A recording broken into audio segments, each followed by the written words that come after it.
So some extra parts came in for the 995 carbine, and I have it set up in the final configuration. I went back and forth as far as how I wanted to set this up, whether I wanted magnified or not, and I decided on this just for now to show a good, simple, sustainable way to set up a 995 carbine. I have the removable CV Life green dot. I have CV Life bipod on here because the theme of this is super inexpensive. That's why I have these accessories on here.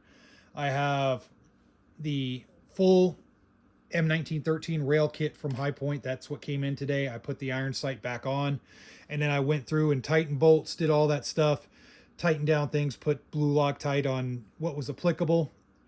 And the sling, I just keep in the Magpul, or not the Magpul, the Blackhawk sling that I have attached to the bipod mount, and then loop through the back of the sling here. Then of course I have the Pro Mag, which maybe will work, maybe won't. We'll see what happens. But there's the High Point in its glory. And let me flip it around actually to show you the light. The light is an inexpensive. I had this on here. I decided to keep it with this light because it's just really inexpensive. And I have it on the off side for right now, on the right hand side, but I may move it to the left hand side. I just got to play with the grip and whatnot and see how well I can grip the gun with the flashlight on that side. I want it on that side, but the rail space is limited on this thing. So there it is. Simple setup. And the reason I decided on this versus magnified is I said to myself, let's go with something that's sustainable and that just seems to make sense for just a person getting into shooting with something like this. Because I plan on doing some videos in the future with some manual of arms stuff on this, just going over the positives and negatives of shooting a budget gun like this.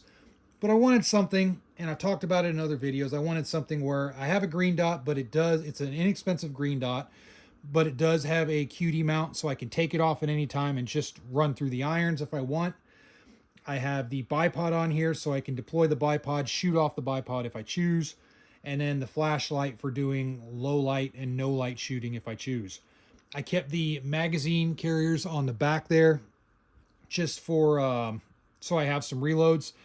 There was no reason to take that off. It's a good setup from High Point to store 2 extra 10-round mags for a total of 35 rounds on the gun itself. I did take the vertical grip off, that folding vertical grip off for now, just to keep it a little bit more streamlined. I just wanted to put some things on it, but not go too crazy with it. And just leave it at that for now. Doesn't mean I won't change the configuration in the future, but that's what I went with right now. While I had it apart, I did some quick inspection, looked at the stuff. It's actually pretty clean. I didn't really have to do much to it. Just giving it a quick once over just to make sure everything's good to go, and it looks like everything is good to go. I bore sighted it on the iron sights and then bore sighted the green dot, so all I have to do when I get out to the range is just mess around with the zero just a little bit just to confirm. And what I'm thinking about doing is maybe doing a 50-yard zero with this. But I'll play around with it. I think about a 50-yard zero would be appropriate for a gun like this. So that way I can shoot out to about 100 yards pretty easy, and then I can still lob them out to 200 yards with the 9mm. So should be fun. I think this will bring some decent capability for what little cost is involved with these things. But let me know how you guys set up your 995 carbines or your 4095s, 3895s, 1095s, 4595s. You know, there's a lot of different carbines out there. So let me know how you set yours up, and then leave it in the comment section so that way other people can also chime in as well if they're looking for different setups.